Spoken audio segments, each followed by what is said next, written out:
is Michele Knight and Rocky. And this is your astrological update for the whole of February. Now, this month is very much focused on communication. You want to communicate your desires, your needs, your intellect is on fire. You've got so many ideas. Make sure you commit to them, make sure you go forward and you go, right, this is what I think. Listen to this, guys, and spread the word of some of those ideas. Of course, be cautious, particularly if you're writing something important, or, you know, not to just chuck your ideas away freely, but to just really get it out there, because you've got a lot to say and a lot to communicate this month, and other people have got a lot to communicate with you. Although I have to say, Mercury, planet communication, is going retrograde, which is a pain, because the positive note is that there may be some people from the past contacting you with even about old ideas of yours, but it means that possibly until the 28th, don't necessarily put all your eggs in one basket or go rushing forward to sign any contracts. A cradle on the 6th is helping you to expand your relationships and to feel good about just allowing yourself to have pleasure. And also, perhaps there's an unconscious fear that you're not good enough on some level when it comes to communication. And this cradle is rocking you and saying, okay, you know, it's okay, and soothing you and making you understand that your communication is very, very important. There's also the opportunity for you to really push ahead when it comes to relationships.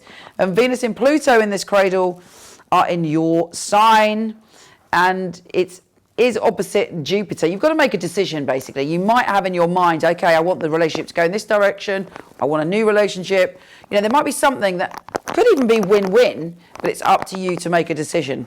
And this cradle, again, should lull you into a feeling of security, really, when it comes to making that decision, although it's quite full on.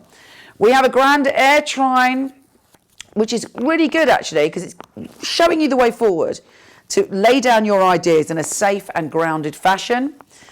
The moon is trine Saturn on the 11th, and that's giving you the stability to create positivity around relationships and to move forward. Mercury enters your position, actually, of solidness on the 13th. So you're like, right, I'm getting very clear. But again, bear in mind it is going retrograde. We have Moon in the 8th, trining Uranus in the 4th on the 13th. And there's a part of you that could be dealing with unexpected emotions around that time connected to your family.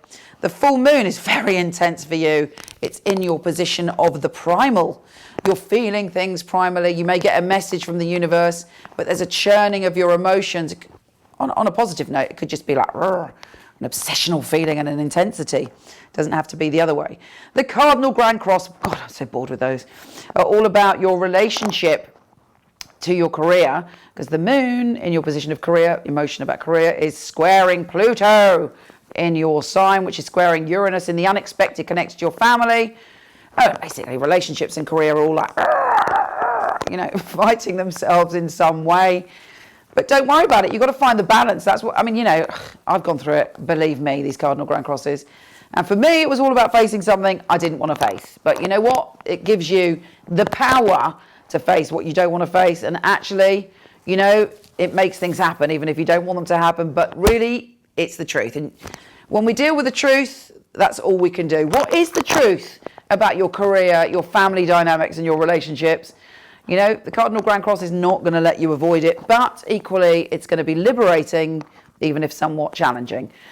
We have a Grand Water Trine healing your sense of communication on a very fundamental level, and actually spilling over a bit of your real higher power into the way that you communicate.